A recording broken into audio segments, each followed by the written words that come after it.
So super happy to have with us today Phil Moufarrege, and welcome. Thank you. It's a pleasure to be here.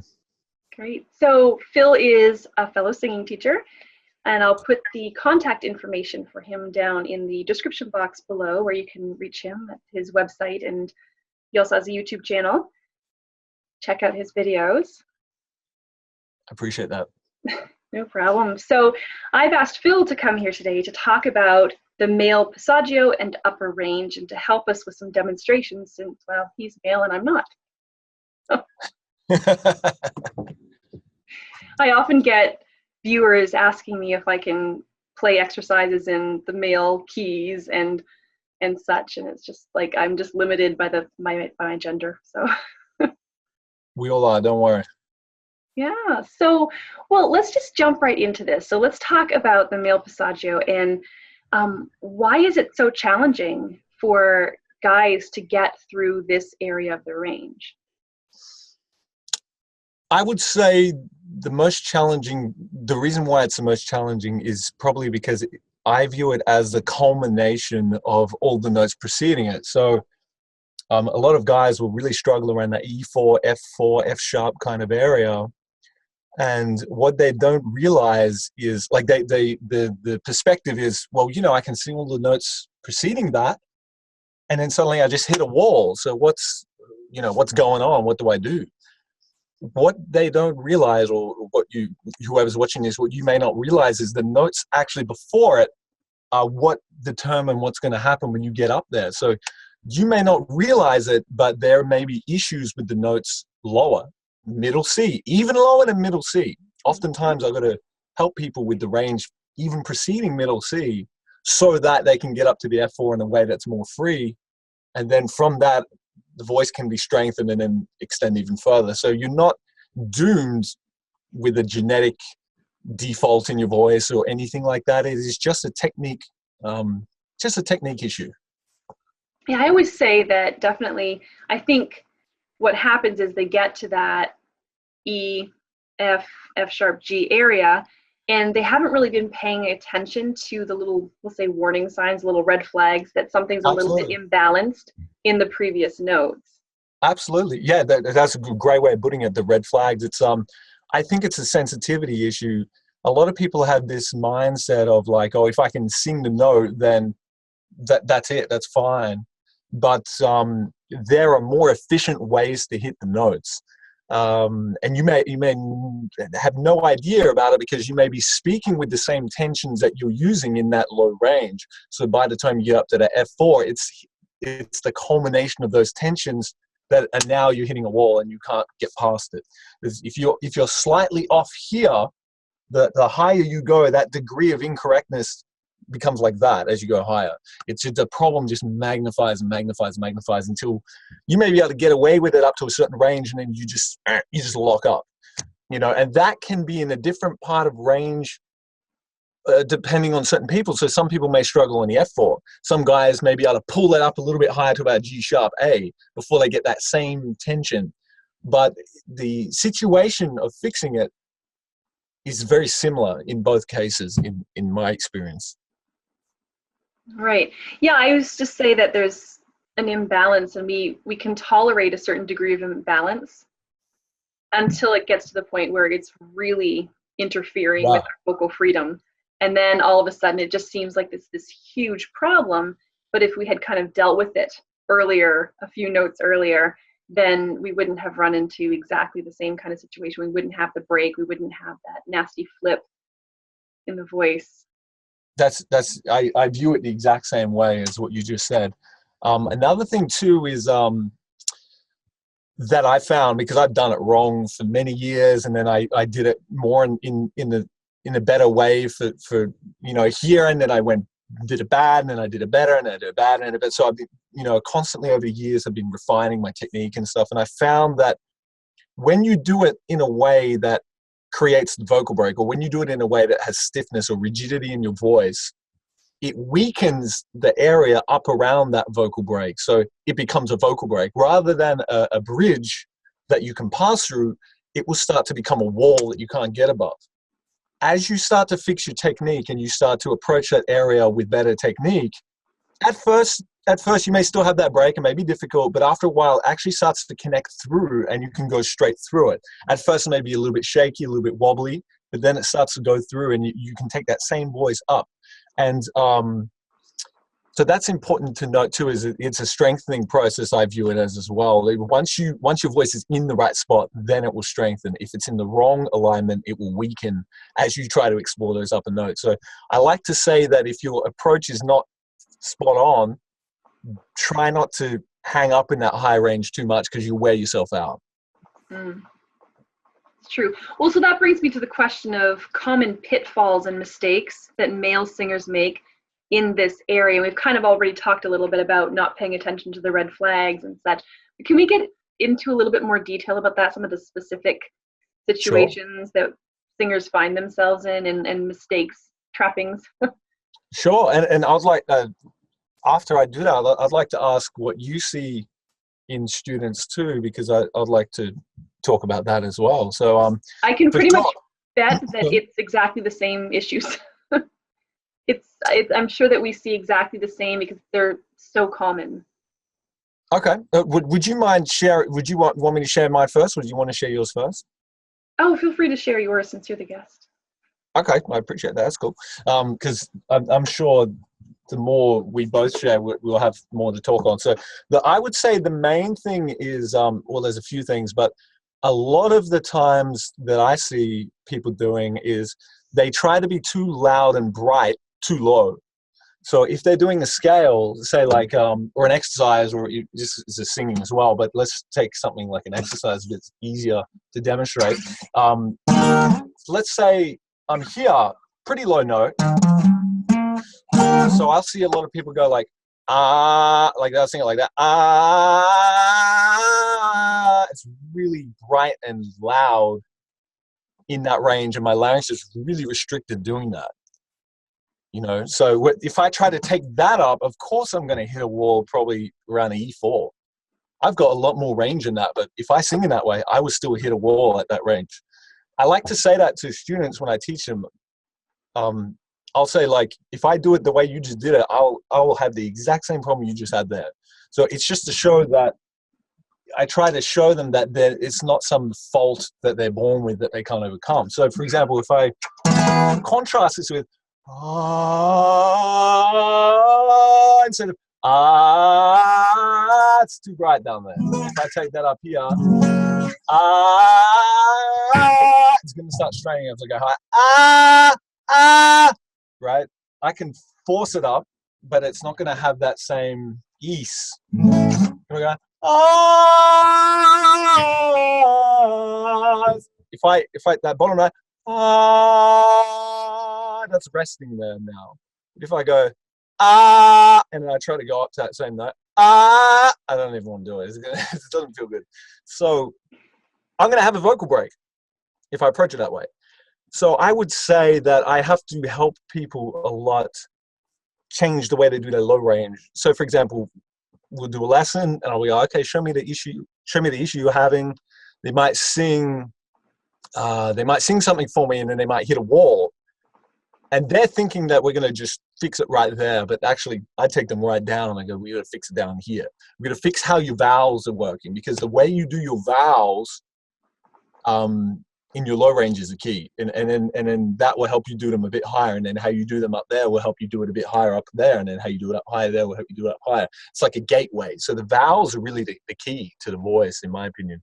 The vowels. And it's interesting because, like, you make a great point, because I think we hear the break, and so we basically just zone in on that specific problem, and we view it as a problem on that F sharp or whatever note it might be, and that's the problem right there. But we're not really looking at it looking at the scale and our technique we'll say more holistically, looking at the breath, looking at the vowel, looking at what we're doing, functionally speaking, leading up to that has caused that break. And it's true, you're right, we just kind of zero in on that without really looking at the surroundings of it. And I think that's really kind of a short-sighted way of approaching it. That's a really good point that you just brought up there, because I think that goes into a lot of the issues with people trying to go on YouTube finding answers, because a lot of the time they'll go on a YouTube channel that might have an exercise or something, but the person who made the video has no idea what specific issues that person has. So the person's going to go on and the exercise might be nya, nya, nya, nya. It might be something like that, but they've got problems that exercise is going to facilitate even further. They may already be like this in their voice, and then when they do that exercise, it's going to further make their larynx tight and rigid. So I would say another point, like you said, yeah, you know, if you're just hammering in on that vocal break, the problem may not even be there. That may be the culmination of what's happening somewhere else. Sometimes it is there, but not always.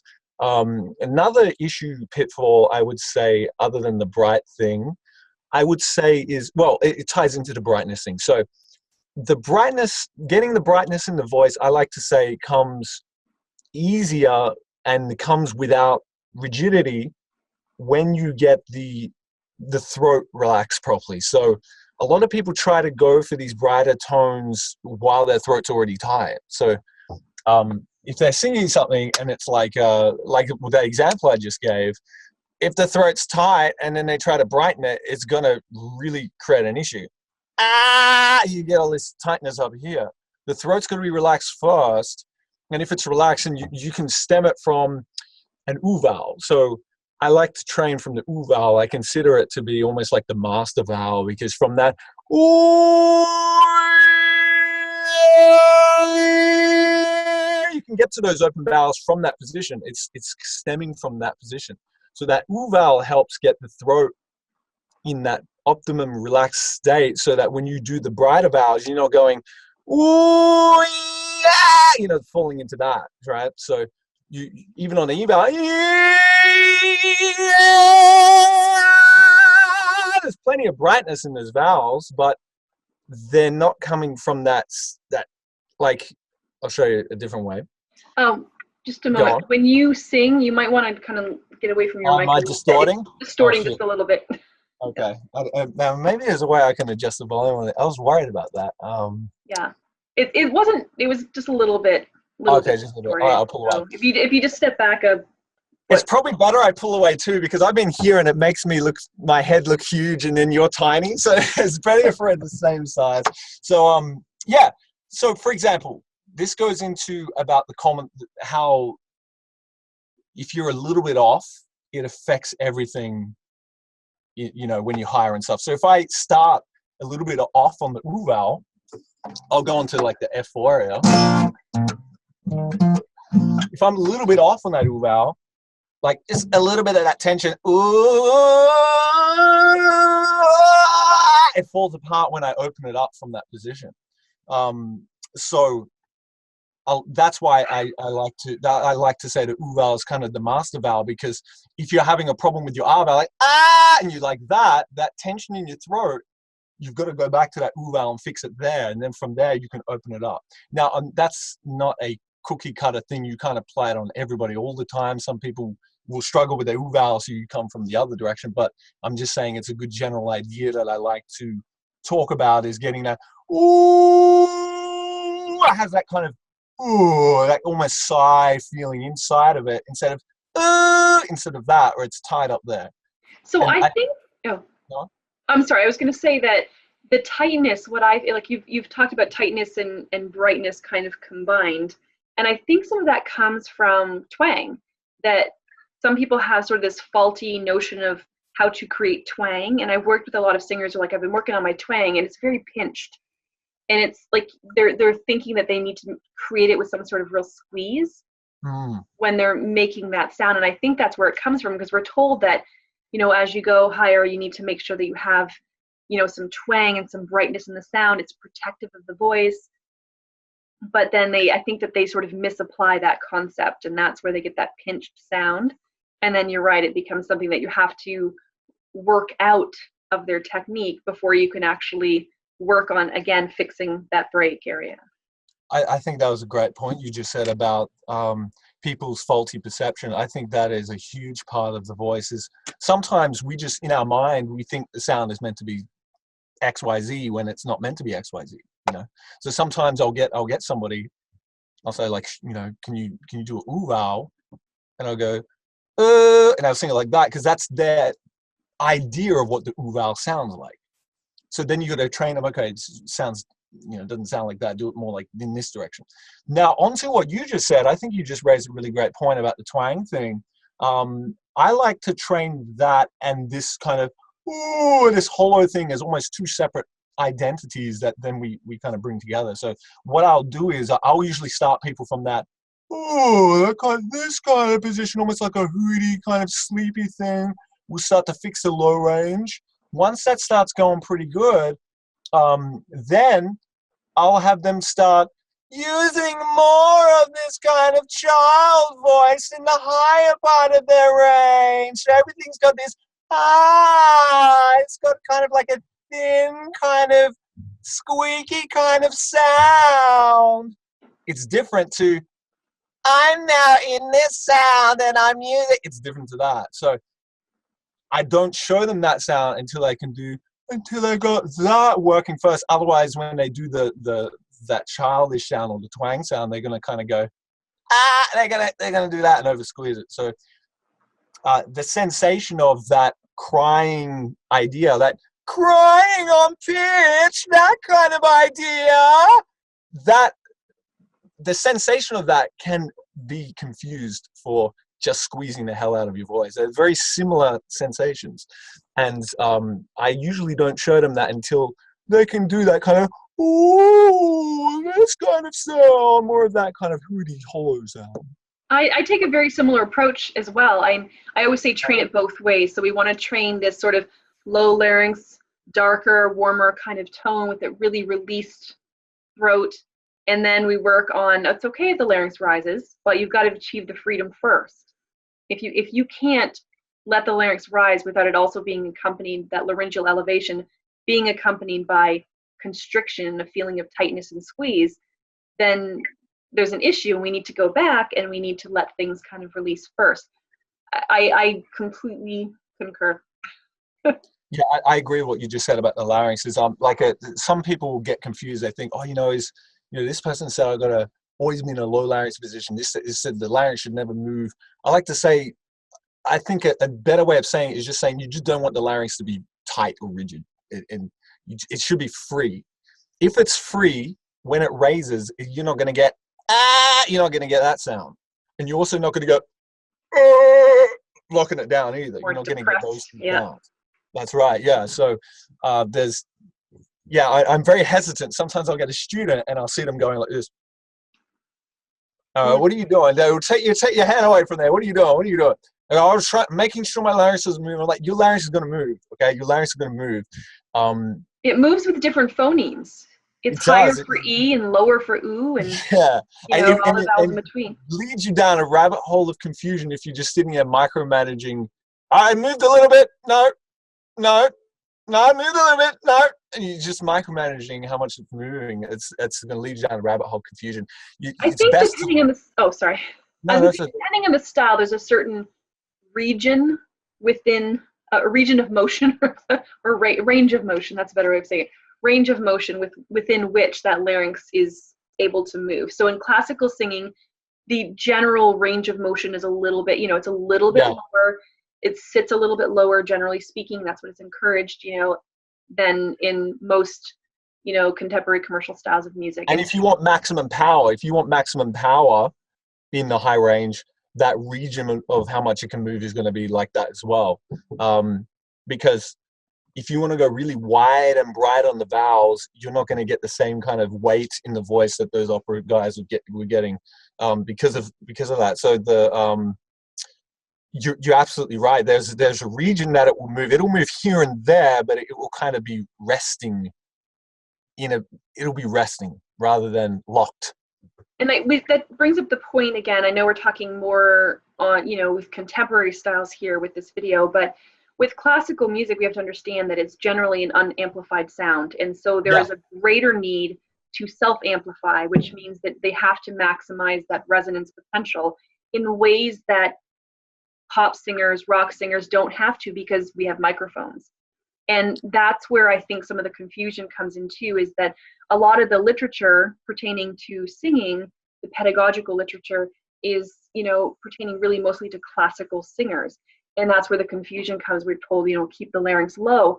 And we tend to believe that, if the larynx is not low, then we're going to experience discomfort, and we're not going to be able to get the kind of, rich, full sound that we want. But we're not opera singers, and That's right. we have microphones. That's right. I will say too, though, I think there's great benefit in learning how to get the vowels lined up the way those guys had to do it, even if you're not singing in that way, because it's the reason why they can project over an orchestra is because their vowels are really, really, really tied in. It's very hard to do that, and I don't know how far we can get with that, but going in that direction of trying to get the vowels really spot on to improve your resonance, which will improve your volume, which will improve your freedom. It'll make everything easier. And then when you go to sing what you want to sing, you've got this kind of strength and home base that you can stretch from to explore different sounds. So I think getting through the passaggio or the break area for the male, this goes into what you said about the perception of sound. A lot of people have this perception, and sorry, that my string broke. I see. That's why this thing's dangling in my face. All right. You took your eye out. Yeah.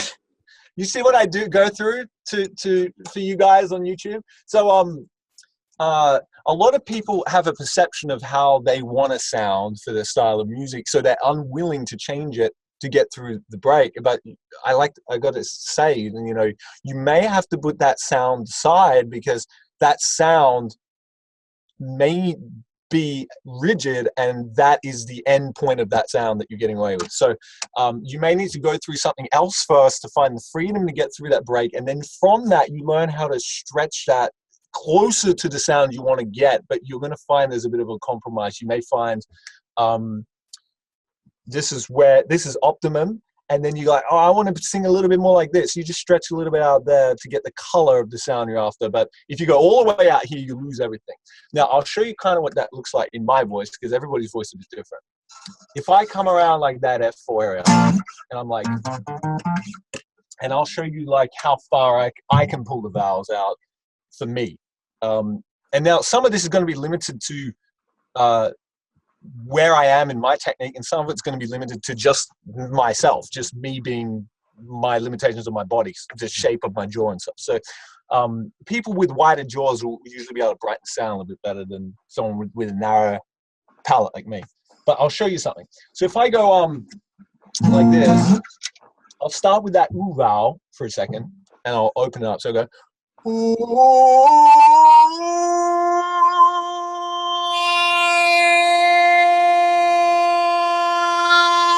I left the spot right there. I went too far with that, with the R vowel. So now I'm in a spot that's not efficient. Sorry, can you back up from the mic again? It was fine for the ooh, and then as soon as you opened up, it started to distort again. Okay, sorry about that. So what I'm going to show here is there is a sweet spot for the resonance for each person on the vowels, and then if you take that vowel too far, too wide, or too whatever, you'll lose that. So if I'm from that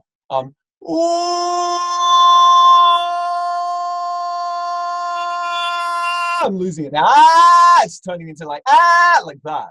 So if you get if somebody's watching this and your tendency is to go on your passaggio area, you've got to go back to trying to keep it more like closer to your kind of position. So you go, there's more of that ring in the sound. There's more of that undertone now. That undertone you hear is the voice being more relaxed, as opposed to when I lose that undertone, that's tension. That's not a stylistic thing. That's just tension. I'm losing that because of tension. So a lot of people think that's a stylistic choice. So I mean, you may choose to do that, but that is a tension. So if I go oh, and I'm losing that undertone. Oh, how far can I get to that ooh with the ooh vowel? Let's have a look.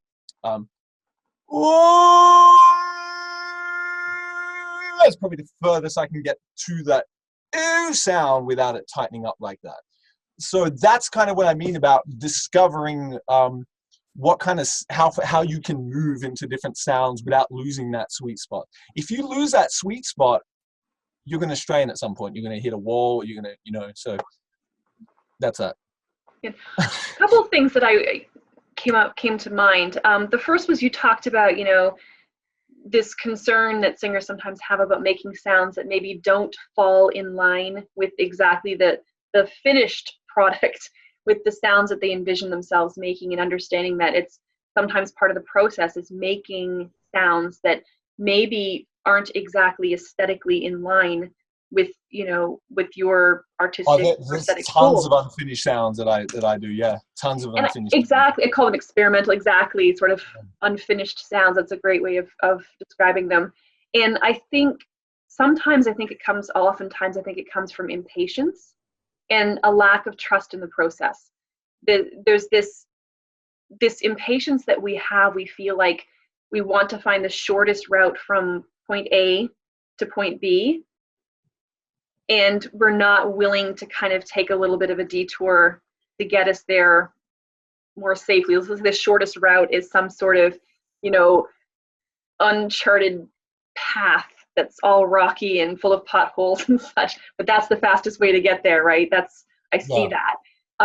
But not realizing that there's a smoother path that's actually going to get us there more safely and in, you know, all in one piece. And I think that sometimes comes from impatience, because we don't like that spot in our ranges. We don't like the break. We don't like how weak or unstable it is there. And so we want to, and especially when we think about voice training, oftentimes singers are, they're investing money into this, and they don't want to feel like they're wasting time doing this. It's, well, why should I spend a year with a teacher when I can do this in 2 months? But the reality is that when you try to do this in 2 months, I'm just throwing out numbers. This is not reflective of anything per se, but when you invest that time, you're going to get a technique that's far more secure, healthier.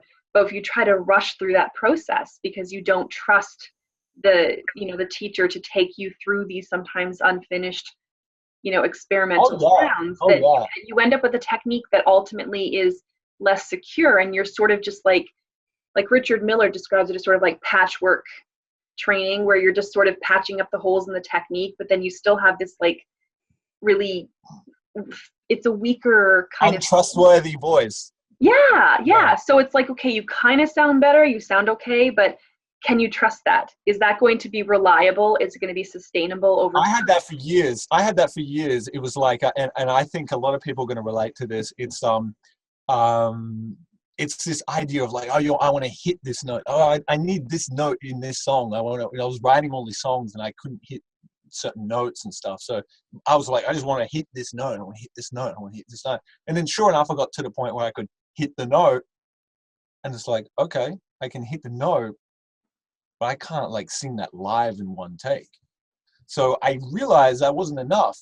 But what I really wanted was, I wanted a trustworthy voice. I wanted a voice that I could go, hey, I can do that song live now, rather than like sing one line of it and then rest 5 minutes and come back and then maybe squeak it out again or something like that, right? And then that process of building the voice so that you can do it in one take is very intimate. It's not like, oh, try this one trick to hit one note high, you know, one little trick to, you know, you see like all these things and you're like, oh, this trick that I did, and then it allowed me to go higher. It's like, yeah, but the way you're hitting the notes wrong, you're not going to be able to do that in the context of the full song going in one take. So there's some ways that you can hit notes that you're hitting the note, but if you put that in context with the whole song, you will miss the note if you take that approach. So for example, you could theoretically just go up the scale and go, ah, ah, ah, ah, ah, ah, ah. It's like, wow, I'm really going high, right? I'm going super high. Ah, I've seen people do stuff like this, and it's like, yeah, but you won't be able to sing with that. This is not going to work, because you're an isolated sound is one thing. The way you sing from the line that comes before that in the song to that note will change how you've got to shape the vowel up to that note. Mm-hmm. So I'm trying to think of the song right now. I can't think of the song. Let's see. Okay, let me try something. I had a coffee, so I'm like full up on caffeine right now. Okay, so let's take one of my songs. Let's see. Okay. So if I'm like, I can get away with something if I jump right on it. There's no turning back.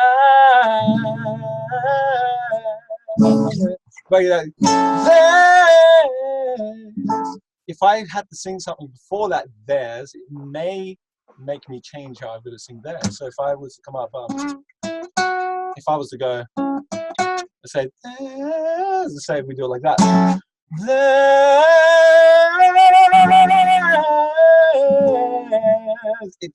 I have to know how to approach coming from the note, not just coming on top of the note. Right. What does this have to do with the passaggio? It has to do with the passaggio because the range that you currently have, you have to know how to manipulate it in different kind of ways, in different contexts. For example, it's if you're doing exercises, you need to know how to be like, let's say up here. To get back up there. To start there.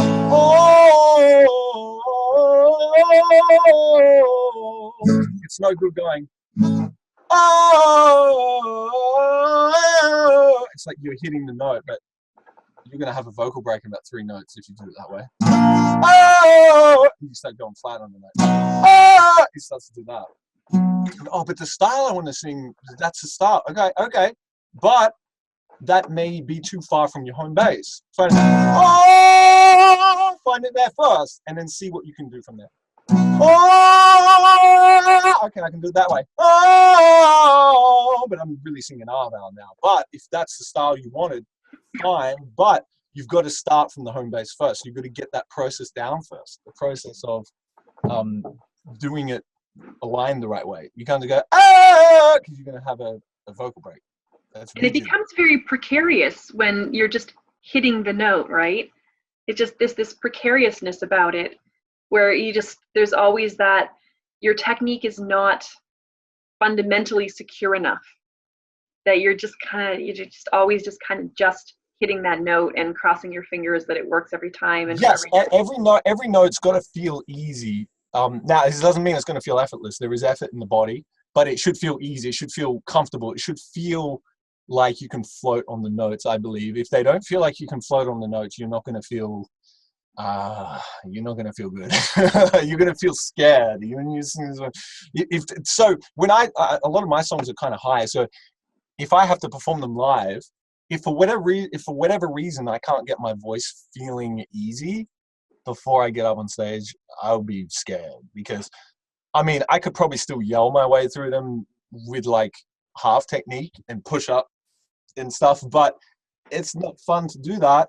It's better if it feels easy. Okay, so all the notes need to feel easy, and the way they start to feel easy is when the vowels start to get really, really in the pocket and the voice starts to just float.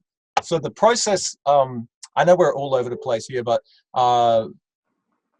I wanted to kind of go more into the process of when you asking me the process of actually doing it. Is that cool with you? That would be great. Cool. Okay, so when I was talking about that kind of hollow sound, that is a big part to me of getting the notes sounding, not sounding, but feeling very easy. That's a huge part of it for me, because let me say it this way. I'll show you what I mean first. So, for example, a lot of people have this idea like, okay, to get through the vocal break, all they've got to do is just get good at bridging chest voice to head voice. That will help, but if the actual way that you're doing the vowels is wrong, it won't help. So, for example, if I'm going like, let's take like an O vowel again. And let's say my vocal break's around here. Let's see. I'll take it up here. It's pretty high, like a G sharp or something. If I go, oh, if I just get good at doing that, but the vowel is like that, it never gets easy to sing through that because the vowel is wrong. So it doesn't matter it doesn't really matter what you're doing if how you're doing it is off. So what I like to have people do is really keep this with the jaw. If the jaw doesn't open enough, you get this you start to get all this tension under here. So I have people kind of keep the hollowness in the sound and it's going to shake like that. You'll hear it shake, and then you get through the break like this. And I have them go through like that, and I'll do that a lot too myself. I'll just go up and down like that, and it feels easy. It's a little bit shaky, but it feels easy. You're not going to sing like that. And then once that's working, then you'll find that you can start to open up the sound brighter while keeping the ease of the sound. It won't sound so like that, and it won't also be it won't go back into that either. You'll be able to keep it right in the spot. So that process is really important, I would say, for people getting through the vocal break, is that way of going into head voice. You just creep up into your head voice a little bit, and then you come back down. But really, it's the low range that goes up just a little bit into that break and then back down again. And once that gets good on all the vowels, then usually find that as you start going louder, that hooty sound will teach you the throat position that you've got to use when you go louder. So if I go louder and I'm here and I'm like this, that's the throat position for when I go louder. So I'll go, that's the throat position there. So it's helping me not do this. It's helping me not do that. It's helping me avoid that, because that's what's going to create a wall when I get up to like that F sharp or whatever. So that's kind of the process I usually take. So with my students, I teach them both a classical, like your Pavarotti approach with closed voice, full on Pavarotti, and then I teach them exercises that do more open voice. And what I find is in teaching them this closed voice concept, which is, it's challenging. It's not the fast way of getting from point A to point B. It's not. It takes a long time to really secure that. But what I find is that when they do, and they want to sing more open, it's actually easier. It's easier to control, because now they can find, I always call it like varying degrees of open and closed. You've got like really closed, which is dull, like I won't even say hooty, it's just dull and kind of flat, lackluster. Then you've got open, splat. And then you've got your classical singer that's like, let's say 45-degree angle, who's, this nice blend of warm and dark and bright over here. And then in between that is where we're going to do most of our singing, here and here in that 45 degrees. Depending on our style, depending on our own unique sound, it might be brighter or a little bit warmer. But I find that if we can train that closed voice, if we can build strength into that, if we can approach the vowels in that more classical way, and a lot of it is that what you were demonstrating when you were doing that, and it went a little shaky, that was an acoustical shift that was taking place, because you had stabilized the formants at that point. And that's what I teach them, is learning to be able to sort of stabilize that, not really overthinking it, but approaching it a little bit more classically. And it's funny because it's amazing, like the efficiency that they achieve and the power without a lot of push. Oh yeah, it's amazing. And they're always amazed. It does get easy. It does get easy, yeah. Yeah, and it's funny because they'll be like, whoa, I just sounded like Pavarotti there. And it's like, yeah, isn't that cool? And they're like, but I don't want to sound like him. I'm like, I don't want you to sound like him, because that would sound ridiculous, singing the pop songs that you're singing Maroon 5. Like, you would sound ridiculous. And so I don't want them to sound like that. But what they can do is they can then take that sound and they can, like you said, sort of bend it a little bit. Yeah. And brighten it a little bit and get it a little bit, getting those, say tall vowels, making them a little bit more speech-like, moving them more into a contemporary sound. And it's amazing though, because when that's secure, it's like a superpower. They can do anything. When they get that coordination, it's like a superpower. And they can just, they have so much more freedom to do so many different things. It's really important. It's absolutely. And I think the brightness, a lot of people are concerned about the brightness, but I feel like that comes very easily once you got this down. It's hard trying to get the brightness in the voice working freely without this. If you have rigidity in the larynx and you try to go brighter, you just further make it even tighter. So if you get that position you just talked about, and then you try to brighten it up, the throat knows how to, you've already taught the throat that relaxed position, the body knows what to do, and then you can just stem from that, you can get that. And that's exactly, I tell my students that, if you're constantly singing high larynx and it doesn't feel good, you need to train the larynx to do something different. And then if you want to sing with a high larynx approach later on, if it starts to get a little bit tight, you actually have another tool now. You have another. And you're more sensitive. Yeah, you're more sensitive to when it's doing that. Absolutely. Right, and you have something now that you know how to get back. You know how to get back to that place of freedom because you've experienced it already with this coordination. And it just gives you another way of achieving that freedom and avoiding some of the trappings that we have of, going up through the passaggio with a more open approach. Yeah. The other thing about the passaggio too is, well, let me say it this way. Like a lot of people think, oh, it's the break or whatever. It's a break. It's only a break when the voice is not strengthened through it the right way. It starts to go away. The break, it's not a break anymore. It just becomes a shift of the resonance. The voice would just feel a little bit different, and you just keep going through. But this is something I said near the start. I said if the approach is wrong, the voice will kind of get torn down. I've been sick where I lose my voice. Right, like last year I got sick. I lost my voice. It's like the whole thing, everything I had. I went from singing like Michael Bolton the day before, like C5s and stuff, to the next day I couldn't even sing middle C. Like nothing would come out. I couldn't even speak. I've always been a loud person my whole life speaking. For the first time in my life, I felt powerless because in conversations I couldn't raise my voice. I was like, I couldn't raise my voice, and it was like that for about a week and a half, and then my speaking voice came back. But my voice was gone. I couldn't even get up to F4 at all in any kind of way. It felt really hard. And I realized I got to build my whole voice back again. And so I know what it's like to come from a position where you've got to build it back. And I was never born with anything. My highest note was like F4 when I started singing, and I was stuck there for years. I didn't know how to get past that. But when the voice is weakened, it's not just, just do the vowel right and you'll get through, because the strength won't be there. You'll still break. The vowel will be right, but you'll still break and get stuck. The strength has to physically be built back up again through the rest of the voice. So it took me like a month to get it all back again. And after about 2 weeks, I could get up to like a G sharp, and then I'll get stuck there for a few more weeks, and then I could get back up to where I did before, So whenever I train a lot of like pro singers to do like gigs and stuff, like cruise ship gigs and weddings and stuff. And the whole thing with them is like, and I think everybody wants this.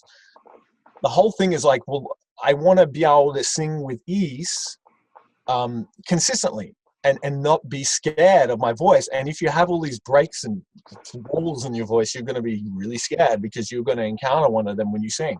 So the goal is to make everything easy, and the way you make everything easy is you address the ranges that you wouldn't even think to address, the low notes in the song. Make sure that all of that is easy and floating. You should be able to float on those notes. Then by the time you get up to that F4, if you've been training that way, after a while it starts to become easy as well. You start to be able to do things like where you can go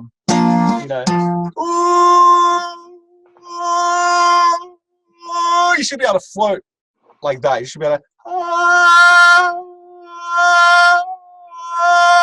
you should be able to come in and out on the note, and it shouldn't feel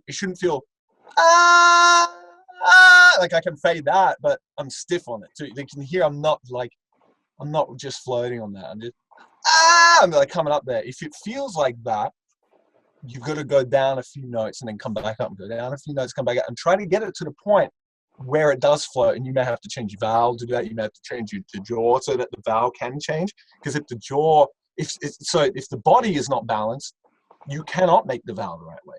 So for example, your teacher may say, okay, you're going to take R to R, but you may be doing something like, okay, and it's not coming out right because I'm not opening my jaw there.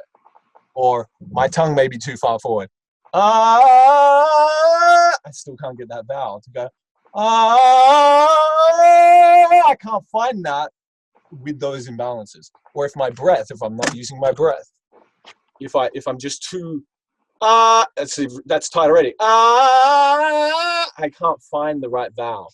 So I always say the secret is finding the right vowel, but the way you find the right vowel may have to do with how you breathe. It may have to do with your posture. I can go really high like that, right? But I can't use that in the song, right? Because the vowel is wrong. If I try to sing like that, yeah. Was it Bruno Mars song? Darling, I still catch a grenade fight. It's like, what the hell, right? So, so the posture will dictate the vowel, and then the vowel will dictate your sound, and all that kind of stuff. So it's not just about getting the coordination of bridging into head or all that, because if the vowel's wrong, it's going to sound weird. It's going to be inconsistent, unusable, like what I just showed. It's unusable like that, right? So actually, that's one thing I was going to ask you about was the breath, and just specifically, we can how talk about do that. you have students address the breath? I mean, obviously it's different because all students are starting from different places and they have their own, habits that we have to kind of sort through. But generally speaking, what are the instructions that you give with regards to how to deal with the breath, especially as they go through this middle part of the range? I would say it really starts from once again the low range and in the speaking voice. I will usually deal with the breathing in the speaking voice so that they start to get good training with fixing the speaking voice as well, because a lot of the rigidities that they will encounter in the low range will be in the speaking voice, and then that's why they're singing in the low range with those rigidities. And then once you start with tension on the inhale, you're forced to carry that through the rest of the song phrase. So if you breathe, so one of the problems is breathing too high up in the chest and getting all this neck tension when you breathe like that. If I take that inhale and try to sing, you get this. All right, now I'm speaking. Now, can you hear this tension in my voice? I'm forced to do that. So even if I try to go, if I do that and then I try to sing the same way. It's like I can't not do that. It invites that in that tension in. So that's one thing. I try to get the breathing to become invisible. I try to go, okay, I'm going to breathe where you can't really see it. The other thing I try to do is breathe with the mouth open. This is something my nail sample showed me, because I was breathing with my mouth closed, which is good outside of singing, but during singing, it was inviting some tension into my voice, and he pointed out to me. I was like, oh, thank you for that. So what was happening was I was breathing with the mouth open, with the mouth closed, and then that creates just a little grab on the larynx. And I was like, I can't find the depth of my voice now with it. Right? So if I breathe this way, so that when you hear me breathe, you hear, I don't know if you can hear it on the camera. Did you hear that? It has more of that hollow kind of sound now. If I take my breath that way, now suddenly my voice has this kind of like low end to it. It has a bit more of that low end to it without me trying to do it. I'm not trying to go, that's where a lot of people get confused, I think, is they try to shove everything down and then they can't hit the high notes like that. But that's not what I'm doing. I'm really just going, but when I take the breath that way, it comes out that way. Right? We're very much in agreement on that. I posted a video maybe last year or before that, with talking about inhalation and how important it is to get a good inhale. Like we always think of breath support as being, just the exhale. Yeah. And such. We have to understand that there's a whole setup that takes place. And if we're not setting things up in terms of our posture, I also posted a video on that, which is something that singers don't want to talk about. Nobody wants to talk about, the posture, because I think they're always afraid they're going to look very axial and noble, and, they're going to have to stand all stiff and rigid. And that's not what good body alignment is at all. It's just about being able to create optimal relationships with the muscles of the back and the torso, and just, just being able to get the cervical spine aligned so that the larynx is suspended correctly and from an optimal position. And then that frees everything up, and understanding that and getting that good inhale, because it does set the stage. It encourages the larynx to go into its optimal position. And Yeah, if you don't get that stuff, you're really, even if you have the right intention for the sound, you physically won't be able to make the sound. And I think that goes back to impatience, which is, again, something that a pitfall that I really see a lot, is this idea that, we can sort of bypass some of these, menial, boring kind of aspects of our training. Oh, posture, okay, I'll just stand up straight. Oh, inhale, I know how to inhale, I do it all the time, and people are just not really wanting to take the time, I find, to really explore how they align their bodies and explore how they draw in that breath and how they take in that air between vocal phrases too, because sometimes they get in this sort of panicked kind of mode, and they're taking, and the breath might start okay at the beginning of the song, and it just gets higher and higher and higher and tighter and tighter. Yeah, and just revisiting that, and again, sometimes going back to these simple principles, with speech language pathology, and going back to some of these exercises of working on the breath within speech inflection range, and singers are like, but I want to sing the high note, so why are you working me down here? Like, I know how to inhale, and some singers really, just because they, teachers, we see more of this, and I think we're used to seeing sort of the bigger picture and trying to encourage students to understand that there is a big picture, that they have to really look at their singing approach from different angles, and not just, training to the high note, not just training to that F sharp or that G or whatever it is that they're trying to work toward, and understanding that. Yeah, and understanding that in order to get a really solid, secure technique and a healthy technique that's going to be sustainable in the long term, that we need to address how we approach everything, every aspect of singing. That's that. When I first felt like I got results getting more vocal range, was pretty much when I forgot about vocal range. There was a process I went through where I just kind of gave up on it, and I was just putting in the work on trying to get my vowels working right and stuff. And then I remembered recording a song one day, and I was like, I never used to be able to hit this note. What the hell? And I was going up to 84s and stuff. And it's like we hadn't even been paying attention to that. Instead, I was focused on that, doing the process right, like what you said.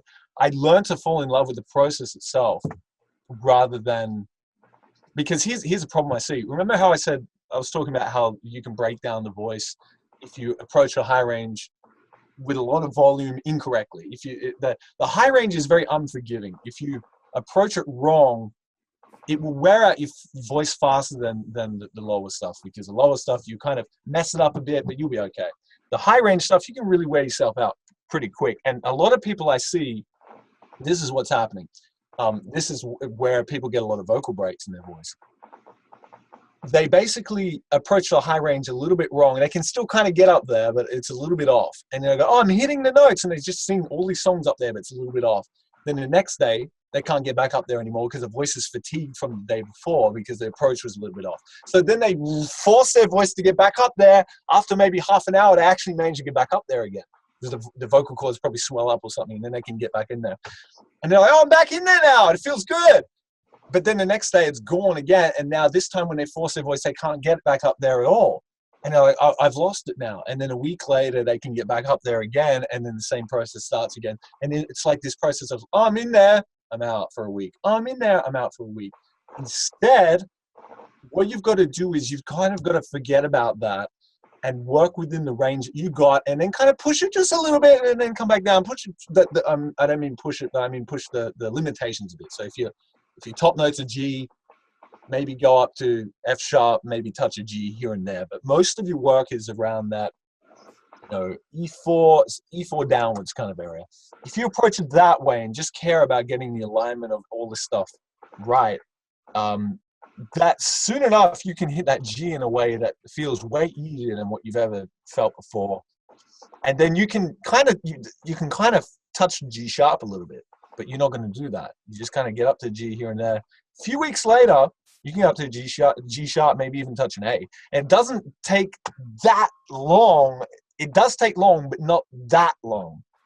A lot of people, they're struggling for 10 years, they still can't sing over an F. That's too long, right? I was one of those people.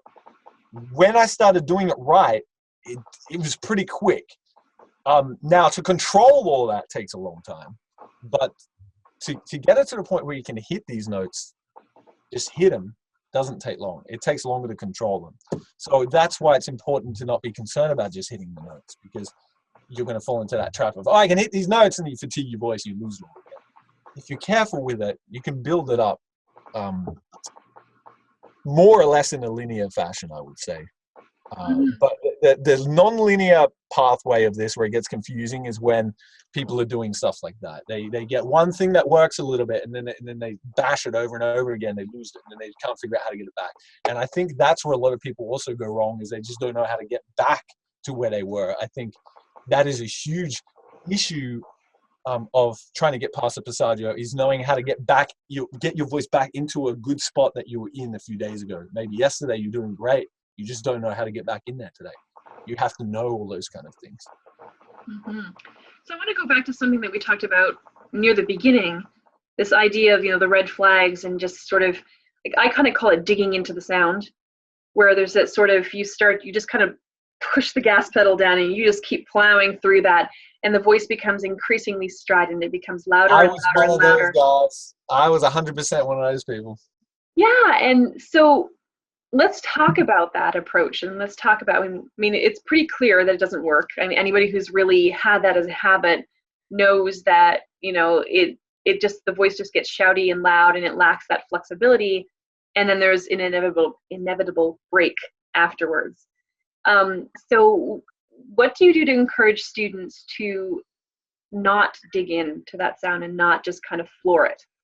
Okay, before I say that, I will say, in defense of that pulled chest thing, and this is probably why people are attached to it, it does give you more strength, and it does push your vocal break up a couple notes higher. So let's say your vocal break's on an F.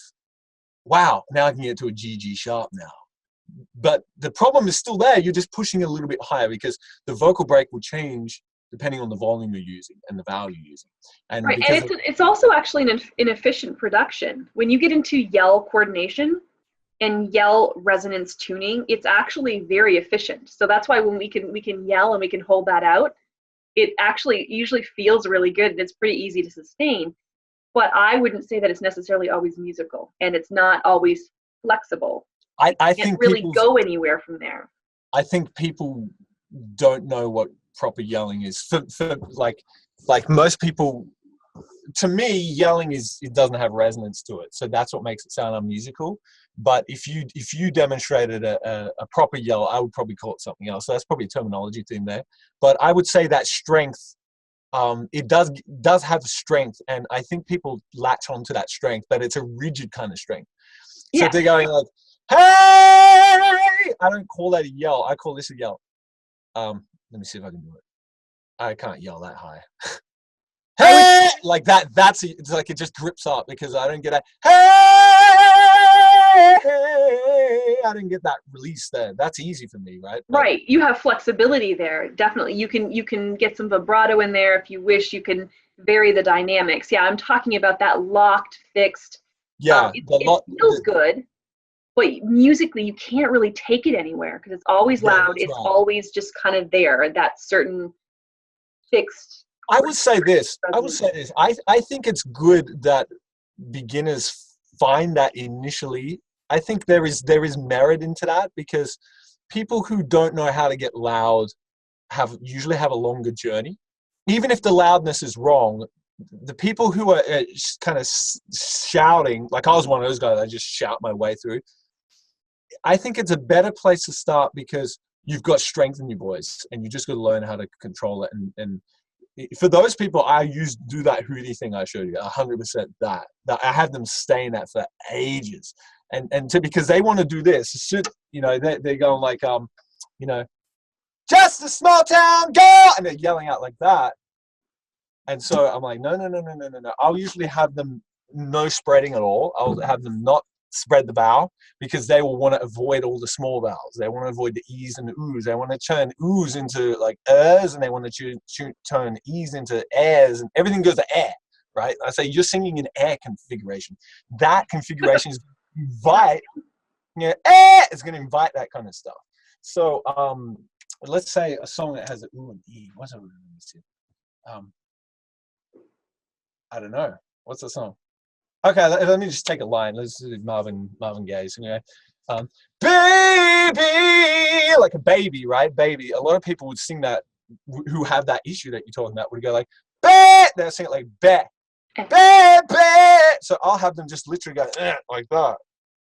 I'll have them try to sing, ba. It will usually go more to that, b, like a e, baby.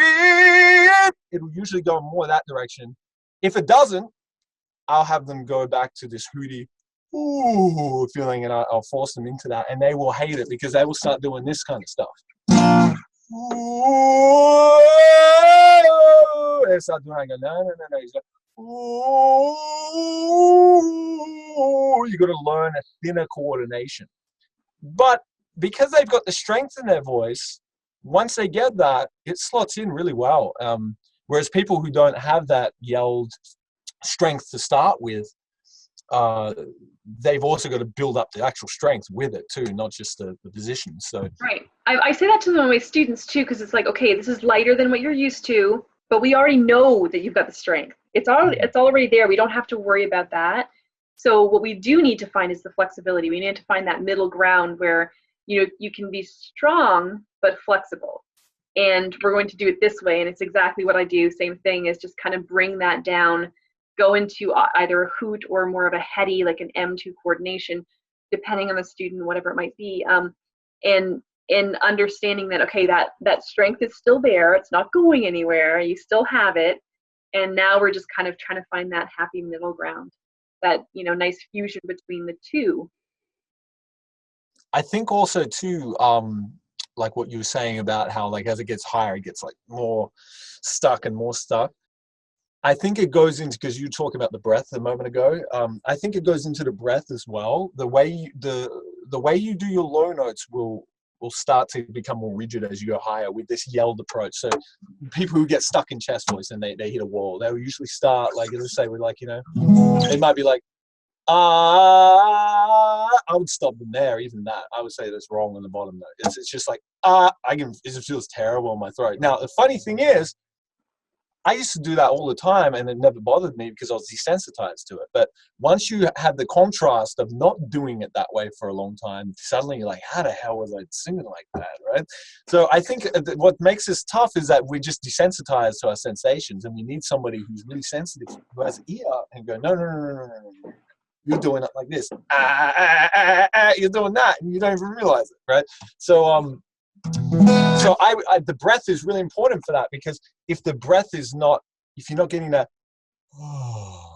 if you're not getting that kind of sigh through the bottom, you're going to be like that. You're going to have that in your voice. So So on my course, I saw a program. One of the guys in the course, he joined, and he was like, he said to me, I joined this hoping that I could get above the F4. And he's like, I'm really struggling with this. What exercise do I need to do to get above the F4?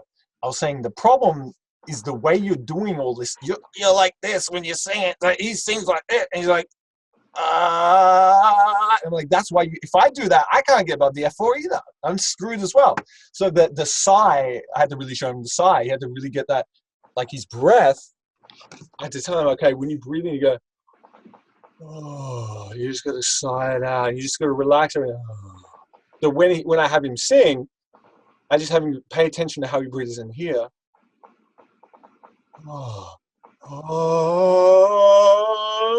You extend that breath through the whole line. What they want to do is this. They want to stop it. They want to go, because they stop that breath. They don't let it continue through the line. Now, as you go higher, you won't feel that as much because there'll be less air as you go higher. As you go up, like up here, it'll go like you at the start. There's less of that breathiness at the top. I don't want to call it breathiness because I don't want people to think like, ah, it's not that, but it's just there is a degree of like a sigh that you need in your low range to keep this free. If you don't have it, you start speaking like this and you start singing like this. And then you have trouble in the high notes. Like, it's rubbish, right? So I can't use that. So it's not the exercise, it's how you approach the exercise. Absolutely. That's a good way to sum up that. Yeah. Great. Well, this has been great. Is there anything else that you feel like you've missed and you want to add? Probably after we do the call and I watch the video back and I go, I should have said this. Why? I missed that.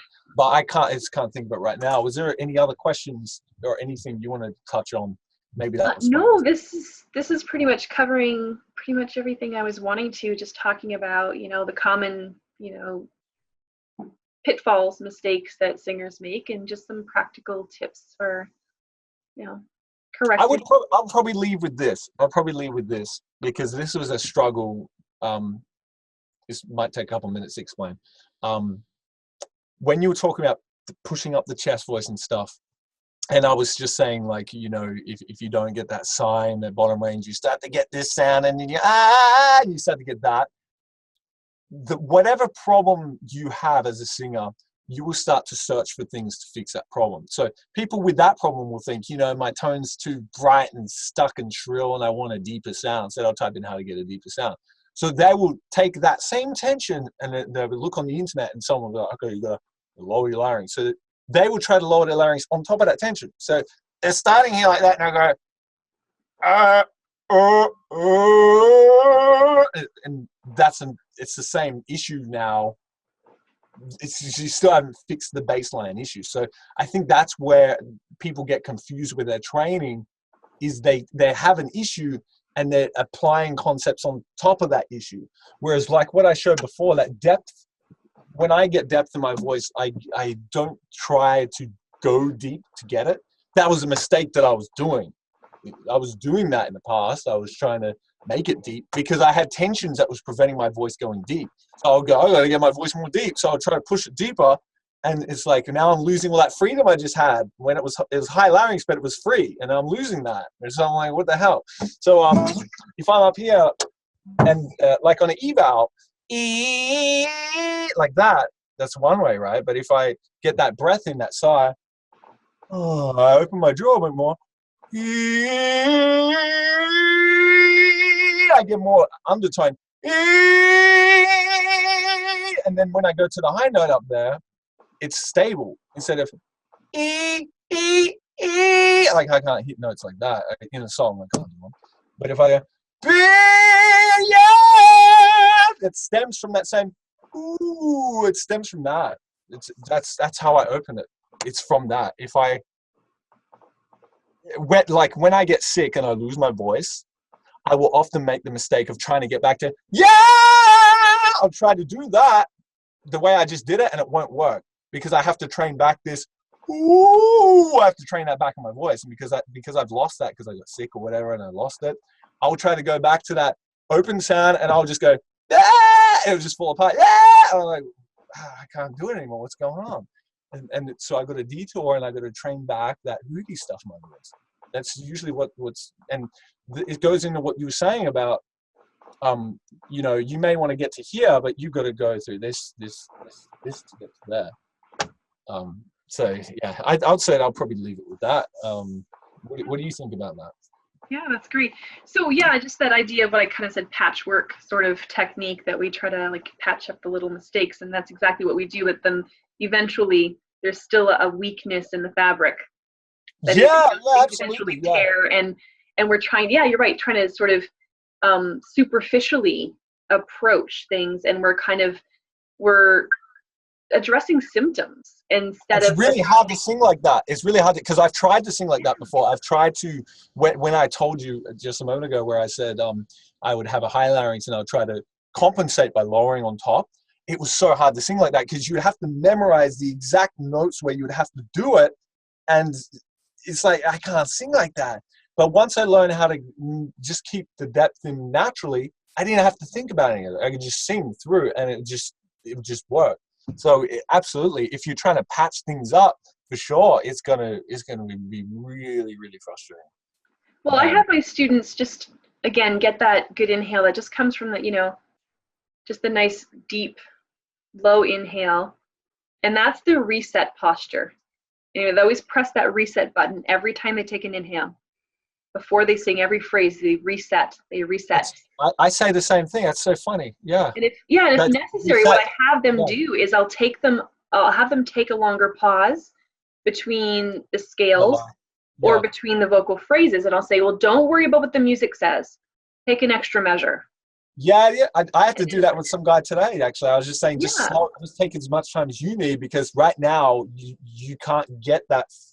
You can't get the breath the right way at the tempo it's at right now. So just break the tempo temporarily.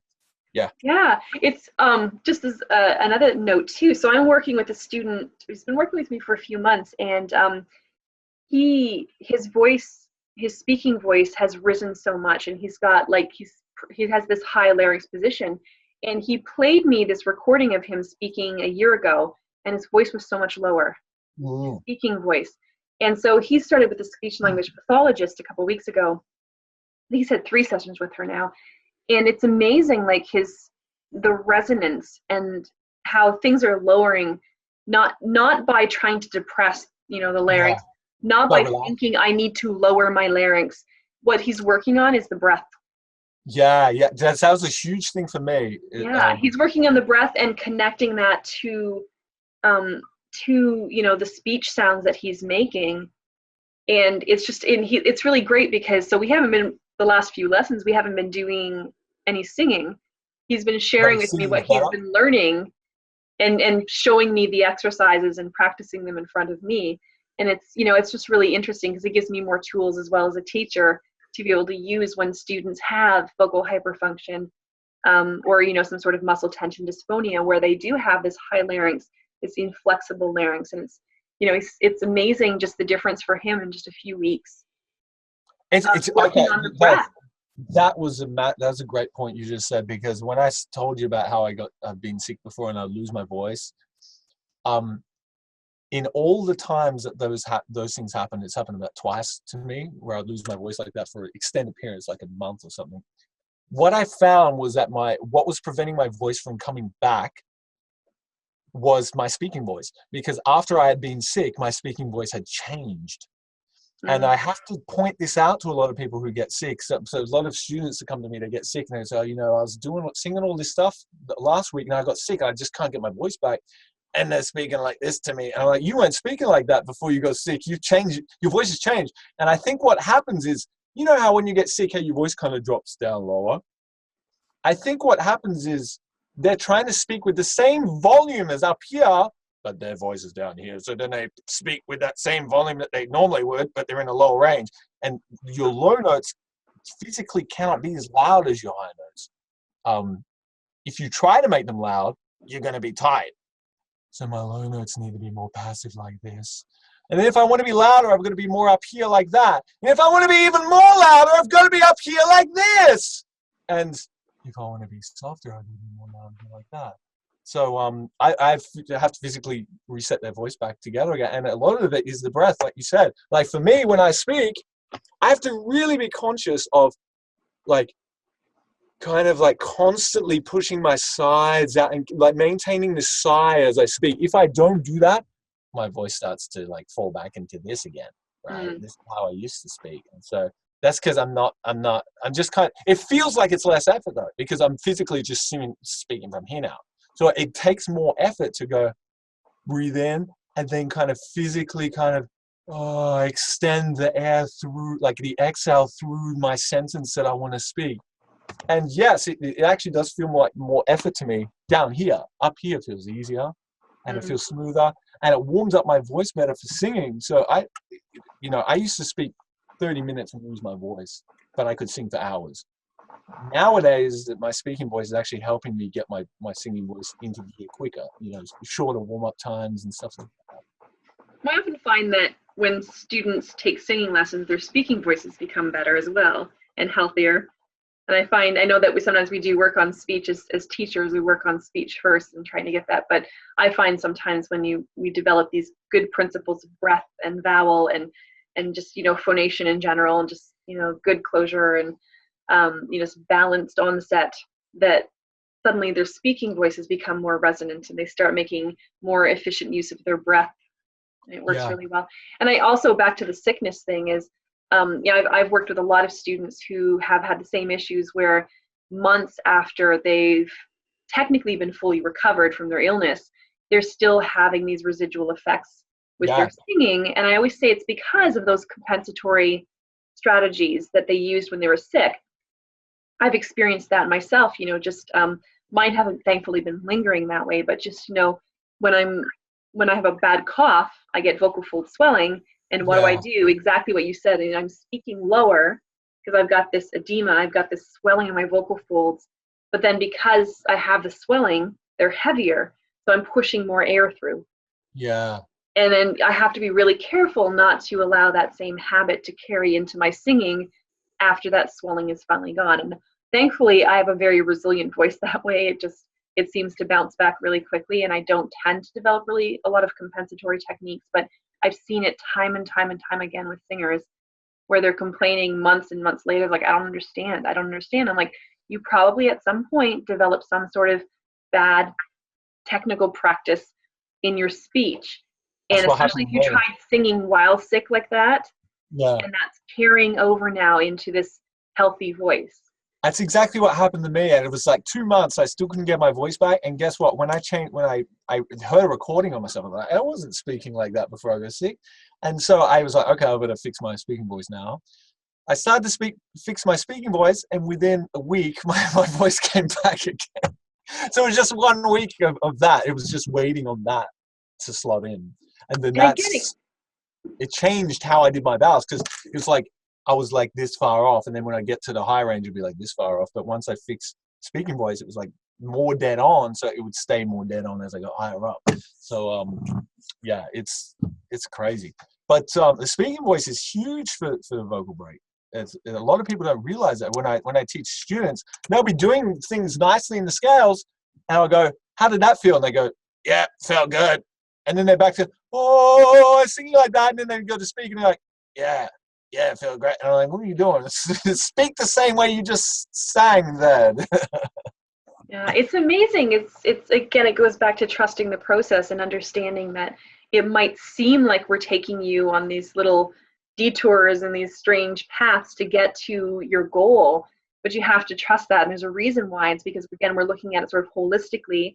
We're looking at this systematically, functionally, and we're wanting to make sure that when you get to point B, it's a sustainable, healthy technique that's going to give you the flexibility, it's going to give you the strength and the stamina and all of that stuff that you ultimately want, that secure technique that you can trust, that's reliable for you.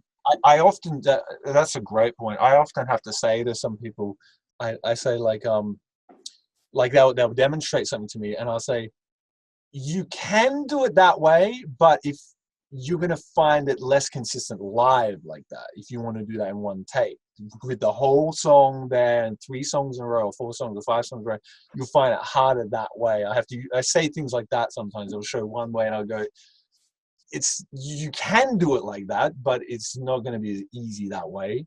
But that's a choice you can make if you want to do that. So yeah, some things just have a trade-off. Some things are safer in terms of you're going to find it easier to get into that pocket. And then there are some sounds that are going to be a little bit more riskier. You may find that you tend to strain on them a little bit more, or you just can't pull it off. They fatigue you a little bit faster, things like that. So yeah, there is definitely, so when Karyn and I are teaching, I would say we're probably focusing on that way that is easiest, that's going to get you consistent. And you can worry about the other stuff later, I would say. Once you get that foundation, you can play with that. But that foundation is so critical, otherwise you're always going to have this vocal break. Mm-hmm. Good points. Yeah, this has been really great. It's been fun, really good. I really enjoyed this chat. It's always fun speaking with you and talking all You vocal too. geek like. Yeah, you too. It's fun. Good. So yeah, I'd love to have you back sometime. Anytime. I appreciate it. It was fun. All right. Thank you so much. Well, thank you.